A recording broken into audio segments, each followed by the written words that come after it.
In recent weeks, the video in which Kate announced that she is cancer-free and done with chemotherapy drew sharp criticism for its tone-deaf and overly polished portrayal of the couple's life. One of the loudest critics was Daily Mail columnist Liz Jones, who initially blasted the video as manipulative, cringeworthy, and ill-timed. However, Jones has since backtracked, pivoting from criticism to praise in a new piece that aligns Kate's actions with the late Queen Elizabeth II's legacy of stoicism and grace. This sudden shift in tone exposes the underlying manipulative tactics employed by William and Kate in attempt to rehabilitate their public image while throwing Harry and Meghan under the bus. Let's dive deeper.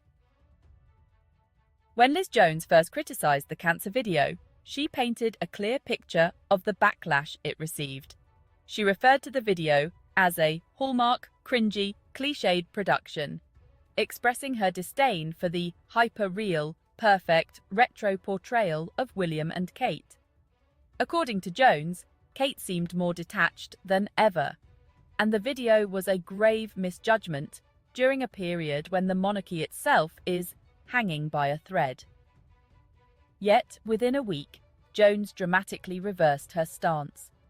In a follow-up column, she lavished praise on the same video, suggesting that Queen Elizabeth II would have been proud of Kate's stoicism, comparing Kate's demeanour to that of the Queen. She would have seen herself in Kate, her uncomplaining, straight-backed, stoic lack of self-pity, Jones wrote. This dramatic shift feels forced and disingenuous, especially when compared to the scathing critique she had delivered just days earlier. The rapid change in narrative is suspicious, prompting many to question whether external pressures influenced Jones's newfound praise. Did William or Kate's PR team reach out to the columnist? While this remains speculative, it's not unheard of for royal communications teams to try to shape media coverage, especially when public relations disasters are at stake. What is particularly troubling about this episode is how William and Kate are using the late Queen's memory as a shield to protect their public image. Their attempt to associate Kate's behaviour with that of the late Queen is a transparent effort to invoke the Queen's enduring popularity to rehabilitate Kate and William's public image.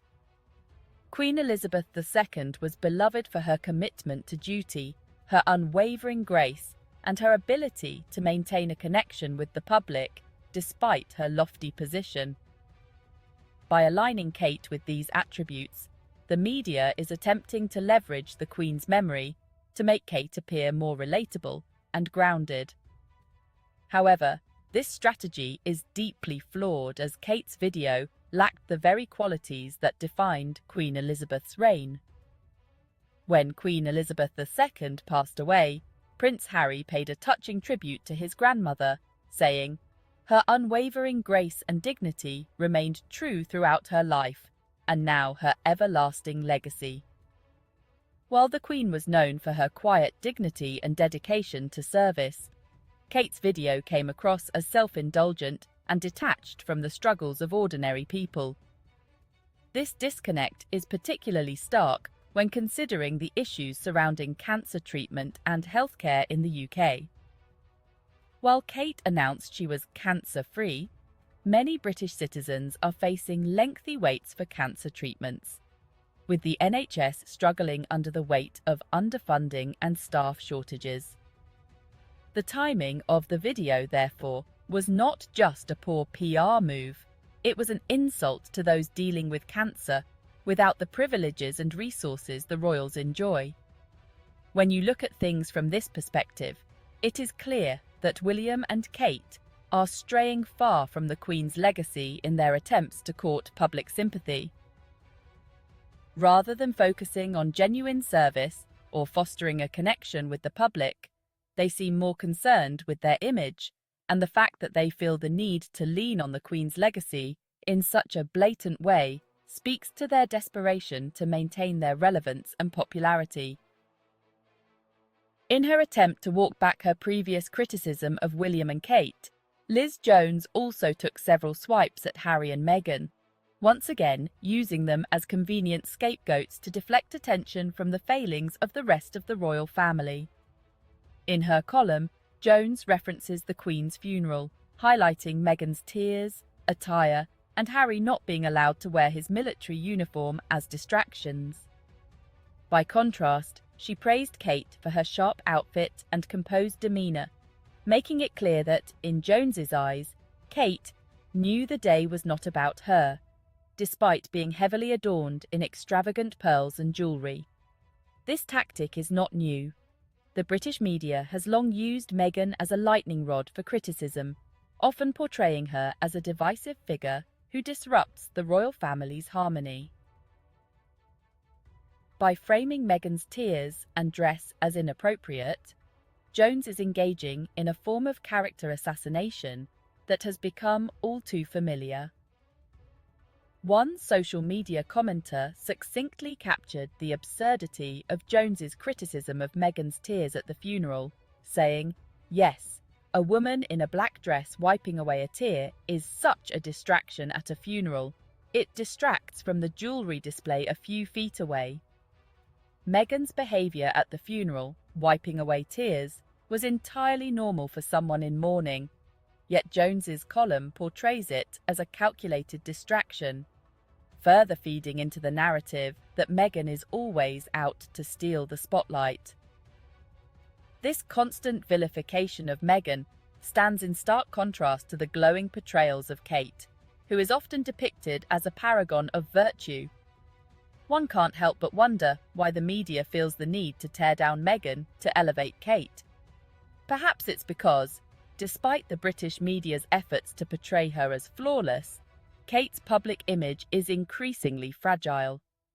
As one social media user pointed out, Kate's reputation is actually pretty poor if you think about it. Maybe that's why they have to big her up so much. While some may buy into the narrative that Kate never puts a foot wrong, a closer look reveals a more complicated picture.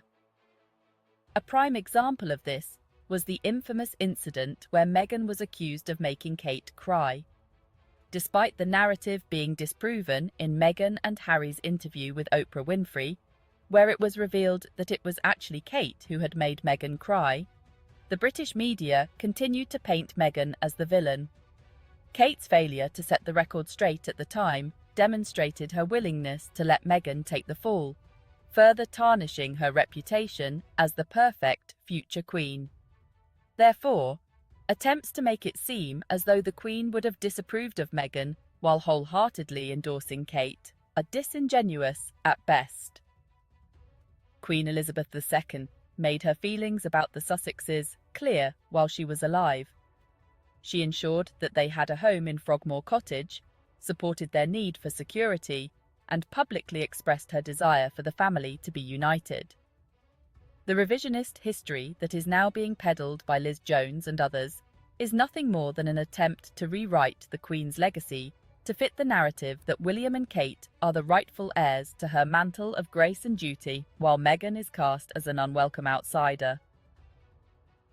Liz Jones's sudden reversal reveals the media's role in PR campaigns designed to ensure that the public sees the royals in the best possible light. In the case of William and Kate, the media has gone to great lengths to portray them as the future of the monarchy, even when their actions suggest otherwise. From their awkward public engagements to their tone-deaf cancer video, William and Kate have struggled to connect with the public in the same way that Harry and Meghan have. Despite this, the media continues to push the narrative that William and Kate are the perfect royal couple, while Harry and Meghan are the villains of the story. Rather than acknowledging their shortcomings and working to genuinely connect with the public, William and Kate have leaned heavily on the media to shield them from criticism and deflect blame onto others, particularly Harry and Meghan.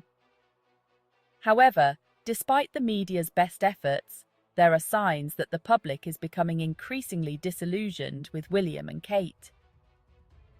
Social media has played a crucial role in this shift, as ordinary people now have a platform to voice their opinions and push back against the narratives being peddled by the British press. As one person commented in response to Liz Jones' latest piece, "People are done with their bullshit. People can see through their lies." This sentiment reflects a growing frustration with the way the media continues to prop up William and Kate while tearing down Harry and Meghan. The fact that people are calling out the media's double standards and manipulative tactics is a sign that the tide are turning. Ultimately, the British monarchy's survival depends on its ability to remain relevant and connected to the public. As it stands, William and Kate's reliance on media manipulation and their failure to connect with ordinary people suggest that their future is far from secure.